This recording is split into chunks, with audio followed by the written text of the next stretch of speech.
Hey everyone, it's Reality. Welcome back to my channel. The topic for today's video is how to stop feeling bad for yourself. Okay? How to stop feeling bad for yourself. Before I jump into the video, if you're not already subscribed to my channel, go ahead and hit that subscribe button. You might as well subscribe. You're already here. And if you like these type of videos, go ahead and hit the like button so I can know that you like it. This topic is something that I feel like a lot of us struggle with, even though we may not want to admit it, and we probably won't admit it with people around.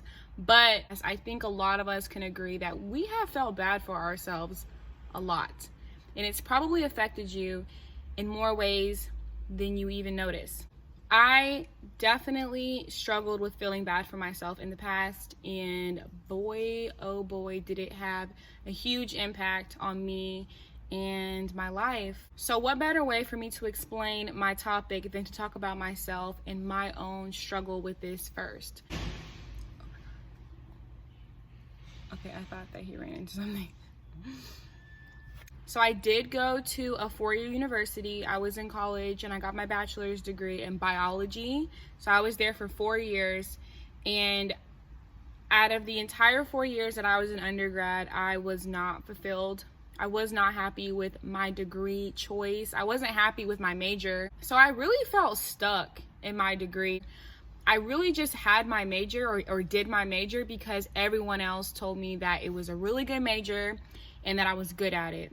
I didn't see myself doing that for the rest of my life. I knew that I actually had a lot of talents that I wanted to tap into, that I just didn't have the time because I was so focused on getting my degree and thinking about what was next that I didn't have the time to focus on my other talents that I really could have blossomed in. So with that said, I definitely went through a long period of time where I wasn't happy with my current path in life, but I'm here to tell you that it did not last for long, and I found a couple of secrets that helped me completely change my mindset and start to become a way better person and start to see life a lot differently.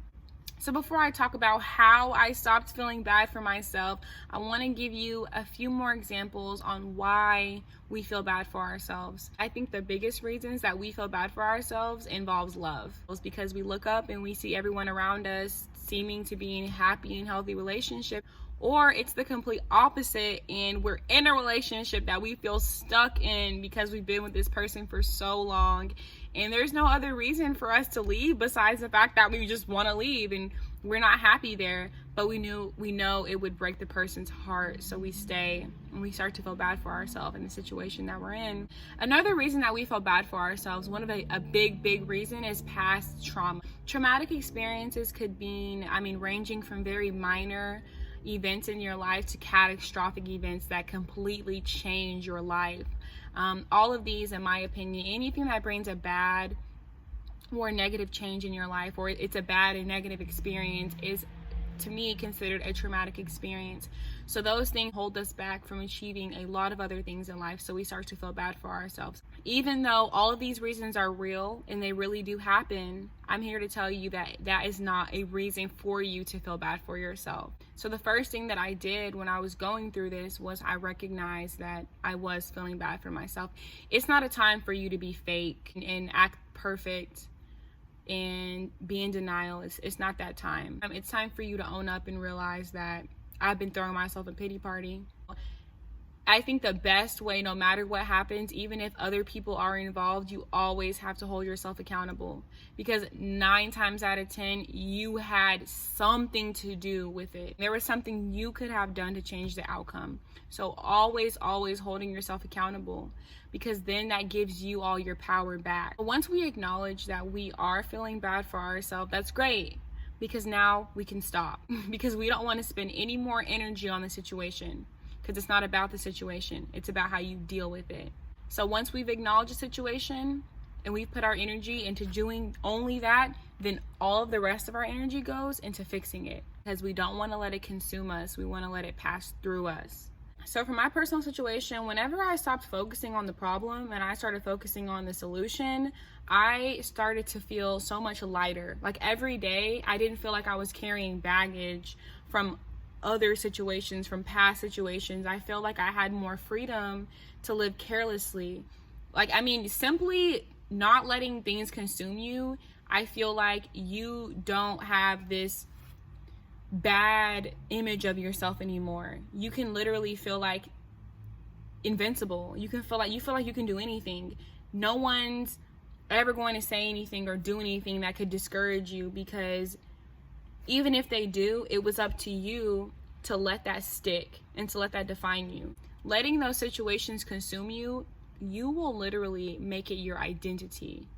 Like, I know I've been there before, like to the point where when you wake up every day, you like immediately start thinking about the bad things that are going on in your life. Like, oh, I could have been happy. Like, you actually would be happy today, and then you start thinking about the reasons why you just don't deserve to be happy. That doesn't mean that those situations define you, and you can't let them consume you. You have to understand that it was real, it happened, so we recognize it, and then that's it. We let it go.